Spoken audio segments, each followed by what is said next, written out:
coming up on SportsNight. Start spreading the word. Because the Cats are national champs, we'll take a look at field hockey's run to glory. The hat flies away from Northwestern. We have highlights from an ugly season finale out in Champaign.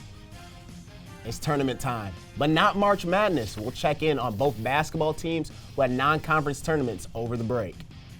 Here for our last show of the fall quarter, we've got all this coming up on SportsNight right now.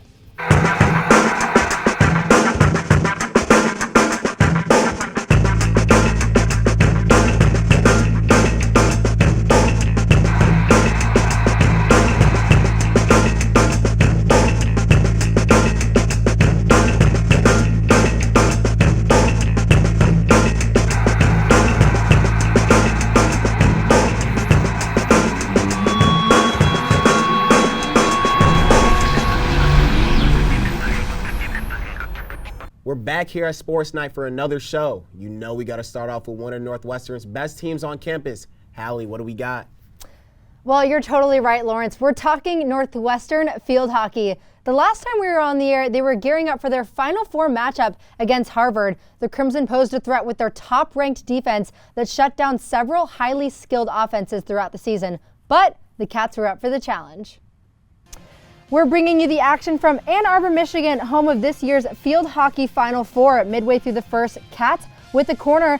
Marin Seidel powers past the Harvard goalie, just the 8th goal the Crimson have allowed this season, and it puts the Cats up 1-0 early in the first. Another look here at Seidel. That gets her 11th goal of the season. Just moments later, though, Harvard answers. It's their leading goal scorer, Hannah Pierce, who scores.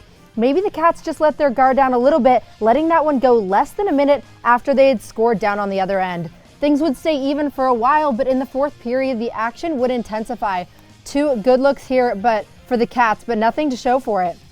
We would go to overtime, and the Cats came out on the attack. Maddie Zimmer drives inside, and she is able to draw the corner. The sophomore Zimmer was fighting all game, not able to get points on the board, but definitely helped her team in many other ways, including right here. Because on this corner attempt, Roth inserts, and it's Bente Bakers who drills it. Goal Northwestern, 2-1 overtime win for the Cats, and they are in their first ever national championship game. One more look here at that winning goal. And this massive celebration from Northwestern. Lots of hugs and emotion going down in Ann Arbor. Just 2 days later, here it is, the national championship game. The Cats going up against the Liberty Flames, who had knocked down #1 seeded Rutgers en route to the final. First half filled with so many great chances, but better goalkeeping, including right there from the Northwestern goalie, Annabelle Scubizzi. The Cats defense not giving in to a talented Liberty offense who scored the most goals in the country this year. Later, Northwestern drew that rare penalty stroke, but Bente Bakers was denied that by the Flames goalie. If you take another look at that, even if you're a Northwestern fan, you got to applaud that save. A scoreless first half, but early in the second, we'll see Aaliyah Marshall redirecting the ball into the goal off that corner. Incredible concentration there from the sophomore midfielder. Then, as the third period is about to end, Zimmer takes it all the way, and the ball goes in off a Liberty defender and in. The Cats will take it, though, because it's 2-0 with 15 minutes to go. Take a look at that replay here. A whack from Zimmer. Probably did not feel too good for the Liberty defender, but felt good for Northwestern. That score would hold, and the final buzzer sounds as Northwestern has its first ever NCAA Field Hockey National Championship title. Head coach Tracy Fuchs gets her 3rd national title, and the team celebrates with that championship trophy. A seriously unforgettable season capped off by an unforgettable day in Ann Arbor, Michigan. First off, congrats to Tracy Fuchs and her squad. What an accomplishment for this program, and it speaks to all the hard work field hockey has put in. Now, Sports Night's Logan Schiciano was there to follow the team to Ann Arbor for Championship Sunday and show you why we're not a football school anymore. We're a field hockey school. Logan has more. Every day for the rest of your life, you can say you are a national. Pandemonium on the pitch for Northwestern's first Field Hockey National Championship. The team defeated Liberty 2-0 in a game that featured the nation's top scoring offenses. I can't believe that we're here. I'm actually kind of shaking right now. The first half did not disappoint, with 11 corners, 21 shots, and spectacular saves. That's a Bakers, the shot and the save from Edie Goshen. On the other side, the NU backs and goalie Annabelle Scoobish held their ground. I think the team did a really good job of staying on the same page and making sure the people who needed to be pressured were pressured and the people who needed to be marked were marked. Despite several opportunities, the teams went into the locker room tied at 0. That's when head coach Tracy Fuchs had a word with her team. We made a few adjustments, but really it was just doing the simple. When we got the ball, taking that extra second, looking on the outside, and really being strong on the ball. After the break, the offense came alive. Players repossession. Seidel shoots, and it's a goal. Northwestern's on the board first. Perfect precision from Marshall had the bench and the crowd in a frenzy. And then just moments later, Zimmer in the circle takes a hit, shoots and scores. Northwestern with 6.3 seconds in the third. It's 2-0. when the final buzzer sounded, the Cats were the champs. I trust every single teammate with my life, honestly. They're so amazing, and man, I'm so excited we won the national championship, and I'm so happy for this team. Just hours after the team's win, the video board inside the Walter Athletic Center was already updated with some new content. And when the team's bus pulled up just after 9 p.m., the atmosphere was absolutely electric.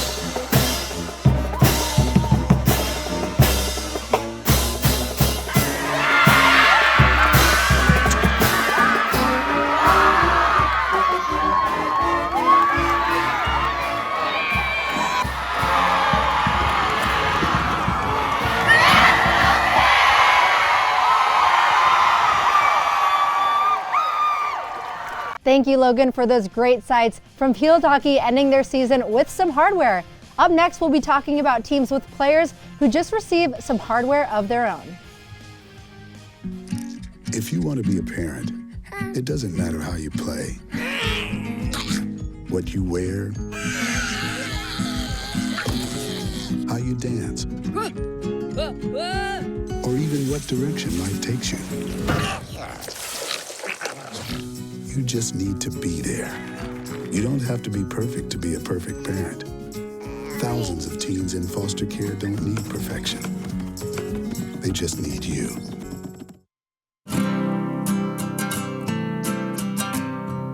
Every day across America, excess food is gathered by a network of good people at local food banks, giving hope to millions of children who struggle with hunger.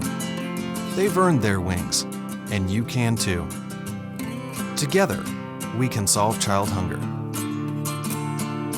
Support Feeding America and your local food bank at feedingamerica.org.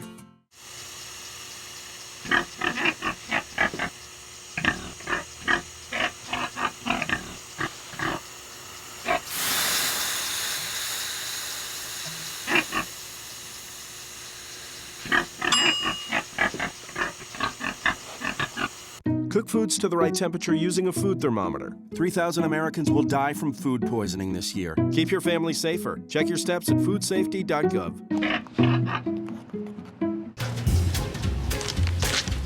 Really?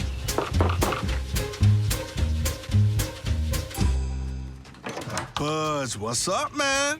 You left some leaves burning out here. Yeah, I just came in just for a second. Come on, man. If it's too hot to touch, it's too hot to leave. You could torch the whole neighborhood. It's a good point there, Smokey. 9 out of 10 wildfires are caused by humans. Only you can prevent wildfires. Welcome back to Sports Night. Like we just saw, a great year for Northwestern field hockey. Not so much for Northwestern football, definitely not the season they wanted to see so far, but they had the opportunity to try to win their last 2 big games. We got 2 NU football games to catch up on here at Sports Night. A matchup with Purdue at Wrigley Field and an age-old rivalry that Northwestern had a chance at evening up the all-time series. Let's see how they did. A Wildcats classic and an 11 a.m. kickoff down in Wrigley Field. The Cats started off with the ball and showed off their speed as running back Andrew Clare breaks away for a 21-yard run. This moved Northwestern into field goal territory, but the team was unable to get on the board. Kicker Charlie Kubander's attempt was blocked to lead the score at 0-0 apiece. This allowed Purdue to swoop in and take a 3-0 lead in early second quarter and march right back down the field as Aiden O'Connell connects with his favorite target, David Bell, to set them up with another field goal opportunity, upping the score to 6-0. But now Northwestern's turn with the pigskin, and they started off with a bomb from Ryan Holinsky. He drops back and finds wideout Malik Washington. Get up there! He holds on to it for a 46-yard reception, but they can't come away with anything, leaving time on the clock for Purdue to make some things happen, and they do. O'Connell finds receiver Milton Wright, who beats corner A.J. Hampton Jr. for a 53-yard house call, giving the Boilermakers a 13-point lead. However, the Cats didn't roll over just yet, especially running back Evan Hull. The sophomore muscled through the defense, staying on his feet for a 19-yard run and into the red zone. Then, with 5 seconds left in the half, quarterback Andrew Marty re-enters the game and throws a dime to Marshall Lang in the back of the end zone, putting the Cats on the board, diminishing the Purdue's lead to 6. But coming out of the break, Purdue's special teams slippery slip-up turns out to work in their favor, giving them the ball in Northwestern territory. This gave Purdue the momentum once again, and why not give it to the man with the hot hand? O'Connell finds his man Milton Wright again for another touchdown. The Cats have to play catch-up now, and Chicago team does. Evan Hull bodies his way into the end zone, and he's hyped. His teammates are hyped. Cats down, only 5. But you all know the saying, if it ain't broke, don't fix it. O'Connell finds Wright once again for his 3rd touchdown of the game. This time, though, on Rod Hurd. The wideout led the way in yards with 213. And here's 50 of that big number once again on Hampton Jr., moving the Boilermakers to the 4-yard line and hungry for more.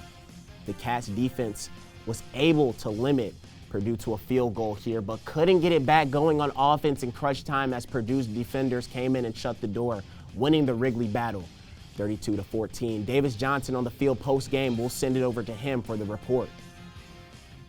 Davis Johnson here with your NNN Sports post-game recap. A memorable scene and memorable environment here at Wrigley Field as the Cats took on the Purdue Boilermakers in the Wildcat Classic, but certainly a forgetful result for the Wildcats and a forgetful season, falling to Purdue 32-14. Like we said in the pregame, Northwestern had to stop Purdue's potent passing attack, and they did not do that at all. Aiden O'Connell, huge day for the Purdue quarterback, 29-39 passing, 423 yards and 3 touchdowns, no picks, just a great day for him. And then Milton Wright comes out of nowhere for Purdue to lead their passing attack for 8 receptions, 213 yards and 3 touchdowns. And of course, David Bell, a Blitnikoff semifinalist, 12 receptions, 101 yards as well. Purdue just having its way through the air against Northwestern. Andrew Marty and Ryan Holinsky both played for the Cats this one, where Northwestern got some good drives going between the 20s, but just wasn't consistent enough finishing drives. And they lose again 32-14, now out of bowl eligibility, but next week, still some rivalry pride on the line as they take on Illinois in the infamous hat game. Stay tuned for that game. That's all we have here at Wrigley Field for NN Sports. I'm Davis Johnson. Although that game wasn't as much fun to watch, our head honcho Pat Timlin cooked up something a little more enjoyable during last week's game at Wrigley.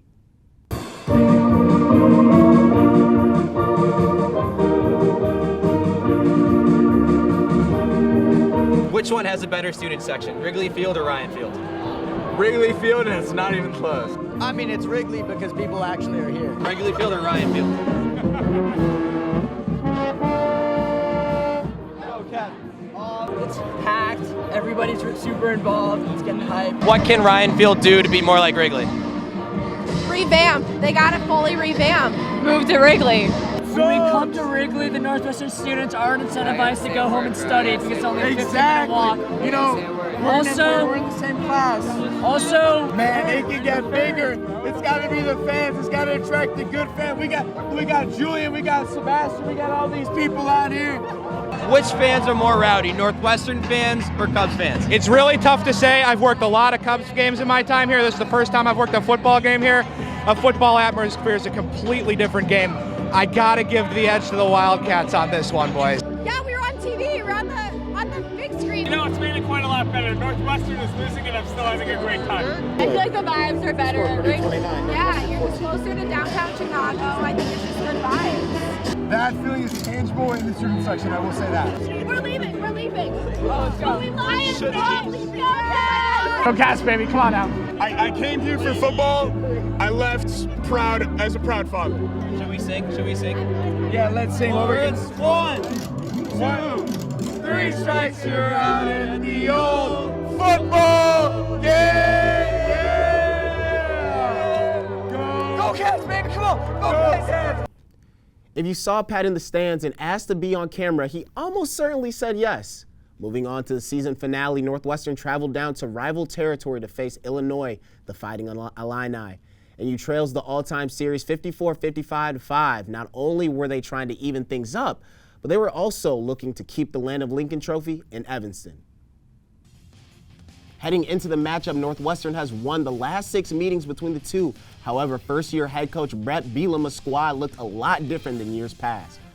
Halfway through the first quarter, quarterback Brandon Peters hands it off to Daniel Barker, who runs it in untouched and from 8 yards out for the first touchdown of the game, giving them the lead.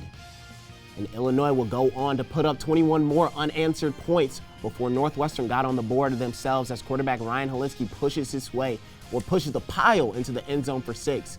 By halftime, the Cats were down by 30 and were unable to swing the momentum away from Illinois, and running back Josh McRae cutting through the middle of Northwestern's defense, upping the score to 47-7. Northwestern found the end zone one more time before the last whistle, but the late effort only amounted to a few brownie points, handing Illinois back the Land of Lincoln trophy for the first time since 2014 and ending their season on a high note, while the Cats on a sad note. But hey, Peter Skoronski, first team All Big Ten. I like that. That's okay. Now, despite being able to be competitive in a tough Big Ten conference, Northwestern volleyball finds themselves in the midst of a 4-game losing streak. They had a few more chances to prove they can hang with the top conference and try to end on a high note before finishing up their season this past week. We'll start with senior day at Welsh Ryan. They honored Kiara McNulty, a player everyone in this program loves. And then on the other side of the court was the number 4 Purdue Boilermakers. In the first set, Northwestern was hanging around, but things started to get away from them. Dodson's kill went wide, and Caitlin Newton put the set away 25-20. The second set, all the Boilermakers, they finished that one 25-14. But the third set, we saw the Wildcats wake up. Nice defense leads to a Desiree Becker kill. Nice to see her work back from injury this year. Things got tight at the end when Northwestern had chances to close it out, but when they wanted to convert, they went outside to Temi Thomas-Ailara, and she delivered. And you took set 3 at 27-25. But that would be the Cats' only set win of the match. They lose the fourth set 25-19. The match 3-1 and finish off their season in Evanston with no hard feelings, just smiles. The Wildcats then traveled to Lansing to take on the Michigan State Spartans for their last game of the year. After losing the first set to the Spartans, the Wildcats looked to even things up. Alexa Ruseo set up Temi Thomas-Ailara for the kill, and the Wildcats took set 2. Midway through the third set, and the Wildcats down 3 after an out-of-control first hit, Ella Gerbach tracks it down and sets up Leilani Dodson for the tap-over. Some nice hustle there by Gerbach. Match point of the third set, Megan Miller sets up high-flying Hannah Lisiak for a big spike, and the Wildcats take a 2-1 lead. They would have 68 kills this game. Lisiak had 13 of her own. The Spartans had not given up yet, though. Celia Cullen sets up Nia Gross for the spike, trying to score at 2-2 and sending the game to a fifth set. Match point of a tight fifth set, Alexa Ruseo with a big kill of the Spartans' return, snagging a win for the Cats in their last game of the season. The Cats finished the season 7-13 in Big Ten play and 12-19 overall. They were led in kills by Temi Thomas-Ailara, who was just named the All Big Ten first team for the first time in her career. If you aren't a newcomer, you should know this by now. We aren't done just yet. Stick around because we got some flashy passes, some buckets to check out. College hoops are next.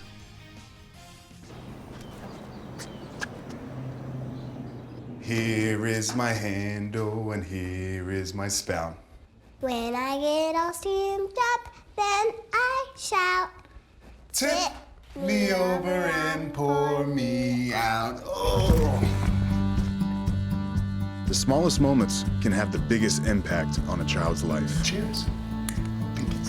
Take time to be a dad today.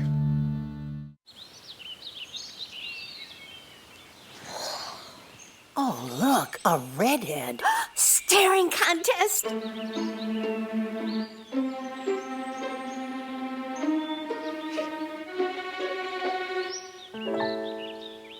You still got it. I know. Come alive with the forest. The dad was cute. You were looking right at us. Visit discovertheforest.org to find a forest near you. A boy born in Joplin, Missouri was fascinated by anything with wheels and a motor. The odds of him winning both the Daytona 500 and the Brickyard 400 in the same year, 1 in 195 million. The odds of a child being diagnosed with autism, 1 in 68. I'm Jamie McMurray, and my niece has autism. Learn more at autismspeaks.org/signs. Wow, these are really good. You act surprised.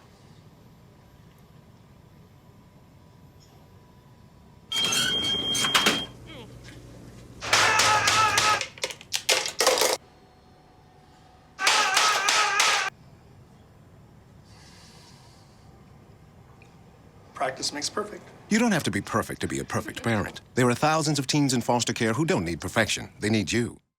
Welcome back to Sports Night. We're in the lounge talking hoops. Now, both squads were on the road playing in Thanksgiving week tournaments at some pretty high-profile destinations. That's right, Hallie, and we're starting with women's basketball, who found themselves in the Virgin Islands. The Wildcats' first matchup found them dominating the Coyotes 73-57. Veronica Burton stuffed the stat sheet in this one and really all tournament. 19 points to go with 8 boards, 7 assists, and 4 steals. Really good to see Courtney Shaw asserting herself inside and collecting a double-double with 12 points and 13 rebounds as the Cats out-rebounded South Dakota 37-25. Right here we see a pretty finish from Burton on the finger roll. The Wildcats then faced the Pittsburgh Panthers out of the ACC and were no match on the glass, getting out-rebound 54-30. The freshman Jillian Brown paced the Cats with 14 points, and Courtney Shaw recorded a double-double. But the Pitt sophomore star, Leah King, who dominated 23 points and 19 rebounds, both which were career highs. In that third and final matchup, the Cats took on the undefeated Texas A&M Aggies. Burton was aggressive on both ends of the floor, tallying 4 steals and generating 10 free throw attempts. The difference in this game was from beyond the arc. The Cats knocked down only 3 of 16 attempts, while the Aggies poured in 10 trays, paced by a perfect 6 of 6 night from junior guard Jordan Nixon. The Wildcats are on the road tonight, taking on Clemson in the ACC Big Ten Challenge. That was it from the Virgin Islands. Now we'll turn to the men's side of things. You know, Hallie, I can get used to this vacation thing. Wait, why do you have your coat on? Why is it getting a little chilly in here? Well, that's because Coach Collins and the crew were in Newark, New Jersey, where the snow fell last week. Let's roll the tape. Northwestern taking on the Providence Friars out of the Big East in the opening matchup of the Roman Legends Classic. Providence guard Jared Bynum with the deep 3. As Providence gets off to a hot start, he poured in 15 points on the night. Boo Buie had an excellent week as well in New York. He tallied 23 points against the Friars, making 4 of 7 threes on the night. The Friars had some shooters as well, though Providence went 8 for 16 from deep in the first half, thanks in large part to Brycene Goodine coming off the bench and knocking down 4 triples. Providence takes the 9-point lead into the break, but the hot shooting will continue here with a triple from Justin Minier. The Cats simply had no answer for the tray ball all game. The Cats will storm back after being down double digits as they knocked down 50% of their shots, including this Julian Roper 3.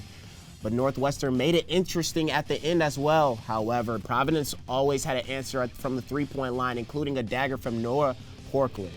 Now on to that second matchup of this multi-team event as Northwestern takes on the Georgia Bulldogs. It was another great game for Boo Buie, pacing the Wildcats with 22 points and 6 assists to earn all tournament honors.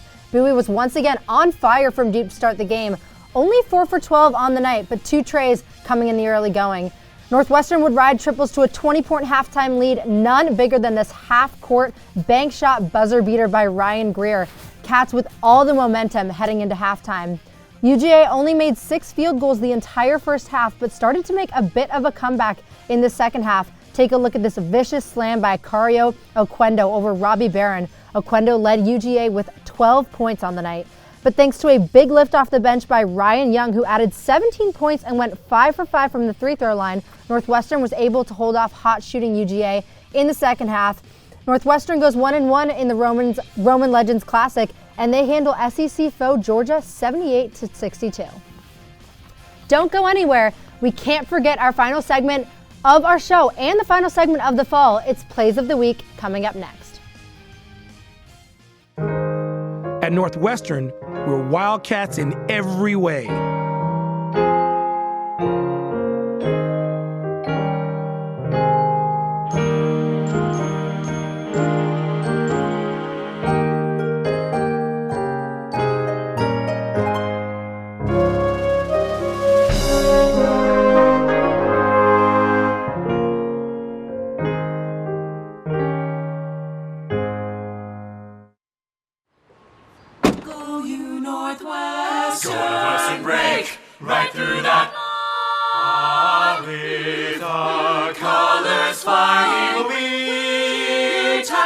Cheer you all the go. Go you Northwestern, fight for the sweet victories, for the fame of our fair name, and go Northwestern, win that game. Go Cats! At Northwestern University, we are pioneering innovation and achieving excellence across every imaginable discipline.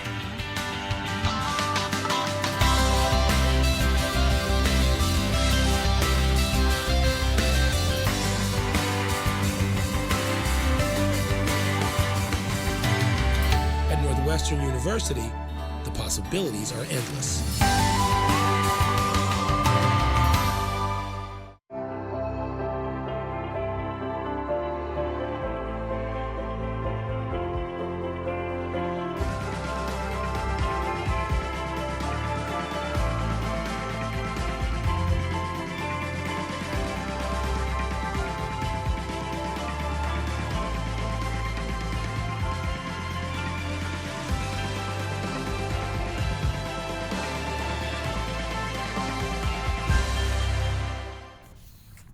Welcome back, and let's not waste any time getting to the beloved Plays of the Week. At number 3, that overtime shot from Bockers to send the Cats to the championship. We're going to get another replay at that pretty piece to the left corner of the goal. That was Bockers' only goal of the tournament, and it was a big one. Coming in at number 2, we have Ryan Greer's halftime buzzer beater shot. What a way to go into the half, and not to mention the 17-point lead the Cats had. And then at number 1 this week, we got field hockey in that national championship game with that nice concentration by Aaliyah Marshall to put that one in the goal and then later to win that national championship. Well, that's going to do it for our final show of the fall quarter. Wishing good luck to all of our Cats during their finals. And we will see you back here in colder weather. I'm going to need that jacket again. In the winter, don't forget to stay connected with us and follow us on Twitter at NNN Sports, Instagram at NNN_sports, and on YouTube at NNN Sports. Thank you so much for joining us.